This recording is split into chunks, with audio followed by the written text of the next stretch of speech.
এসেছি এখানে কোরবানির গরু কিনতে। আপনাদেরকে দেখাচ্ছি কি পরিমাণ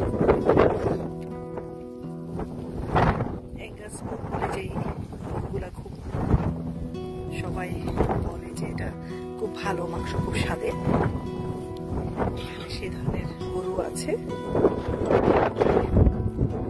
অস্ট্রেলিয়ান কাউ, আমরা বাংলাদেশে থাকতে সবসময় শুনি অস্ট্রেলিয়ান কাউ মানে দুধের জন্য, মাংসের জন্য সেরা। তো এখানে দেখেন হাজারে হাজার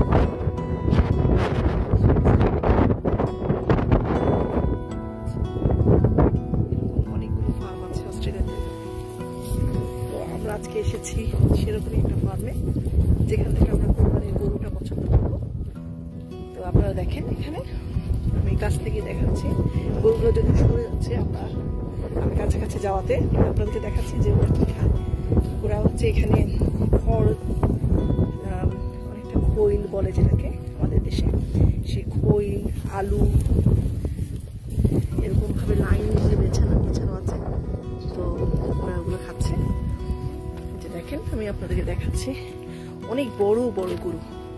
একটু উপর থেকে দেখানোর চেষ্টা করছি, যেগুলো খুব একটা ভালো দেখাতে পারছে কিনা জানি না।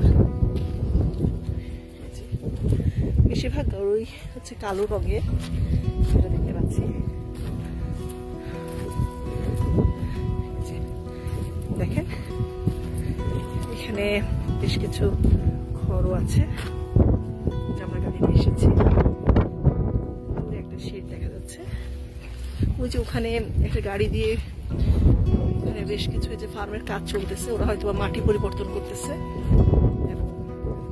ওইখানে রাখা আছে, আমি আপনাদেরকে দেখাচ্ছি বেশ কিছু আলু, যেগুলা ওরা খাবারের জন্য ব্যবহার করে সেগুলো, এবং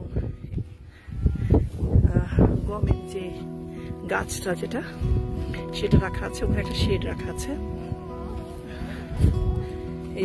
এই যে এখানে এনে গরুগুলাকে রেখে গেছে পকেট দিয়ে। আর হচ্ছে এখানে দেখেন গরুগুলো লাইন ধরে প্রায় 1 কিলোমিটার হবে লাইন ধরে রাখা আছে গরুগুলো। এগুলো সেই বিখ্যাত অস্ট্রেলিয়ান কাউ যেগুলো আমি দেখাচ্ছি, এবং অনেক উঁচু উঁচু, খুব উঁচু একটা গরুর কাছে আমি নিয়ে যাচ্ছি। এই যে দেখেন, এই যে দেখেন, এই গরুটা খুবই ভালো, এই দেখেন অনেক বড় একটা গরু। আমি এখানে শেষ করে দিচ্ছি ভিডিওটা। সবাই ভালো থাকবেন, আবার পরবর্তীতে দেখা হবে অন্য একটা ভিডিওতে।